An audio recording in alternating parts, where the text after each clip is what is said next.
Hello दोस्तों, आज के इस वीडियो में मैं आपको समझा रही हूँ लक्ष्मी नारायण रंगा द्वारा लिखित एकांकी काल पुरुष और अजंता की नर्तकी।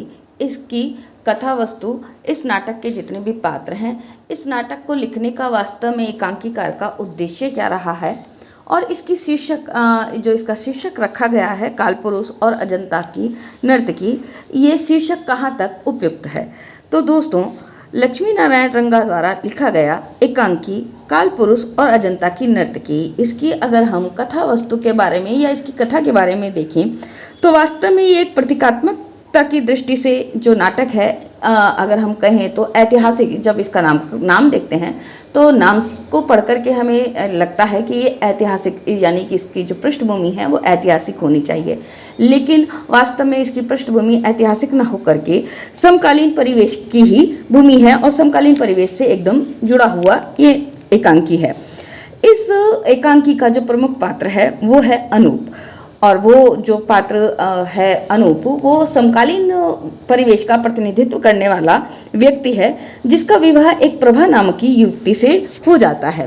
प्रभा अत्यंत आकर्षक युवती होती है और इसीलिए जो अनूप है अपनी पत्नी प्रभा को अजंता की नर्तकी कहता है। किंतु विवाह से पूर्व प्रभा के अपने सहपाठी हजारी लाल के साथ में संबंध होते हैं और वह उसके साथ में भाग करके 3 दिन तक बाहर भी रही थी।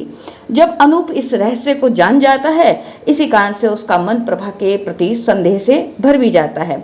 वो उससे बातचीत नहीं करता, लेकिन बाहरी रूप से तो वह ऐसे बहुत प्यार करता है, लेकिन अपनी शक की दीवार को भरने के लिए वो हजारी लाल को मुनि के रूप में अपने घर में बुलाता है। प्रभा एक बहुत सुंदर और बहुत सुशील और अपने पति को प्यार करने वाली स्त्री है। उसको अपने अतीत से कुछ भी लेना देना नहीं है, अतीत की गलती को वो भुला चुकी है। लेकिन जब अनूप हजारी लाल को पुनः अपने घर में बुलाता है, मतलब जब हजारी लाल को मुनि के रूप में अपने घर में बुलाता है, तो प्रभा को यह अच्छा भी नहीं लगता, क्योंकि उसे यह अनुभव होता है कि अनूप ने उसे पीड़ा पहुंचाने के लिए मुनि को बुलाया है। ये प्रभा को अपना अपमान महसूस होता है और वह घर छोड़कर जाने का निर्णय भी ले लेती है।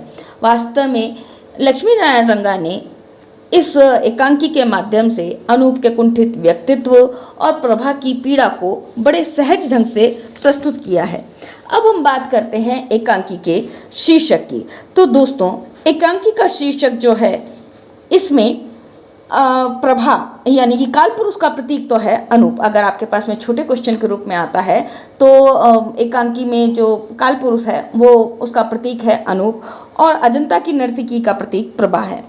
अनूप उसके सौंदर्य के प्रति अत्यधिक आकर्षक है, जिस प्रकार से राजा एक अजंता की नर्तकी पर आसक्त था, लेकिन जब नर्तकी से गलती हो जाती थी तो राजा उसे उस नर्तकी को दंडित कर देता था। इसी प्रकार से अनूप भी, जब अनूप को प्रभा के शादी से पूर्व, विवाह से पूर्व वाले उससे पूर्व जब वो 3 दिन तक हजारी लाल के साथ में घर से बाहर रहती है, उस संबंध का पता चलता है, तो वो हजारी लाल को मुनि के रूप में घर पे बुलाता है और उससे 3 दिन तक उस दिनों की बातचीत करता है, तो जो प्रभा के लिए असहनीय हो जाती है। इस कारण से वास्तव में दोस्तों, इसका शीर्षक प्रतीकात्मक है, जो बिल्कुल उचित और सार्थक है।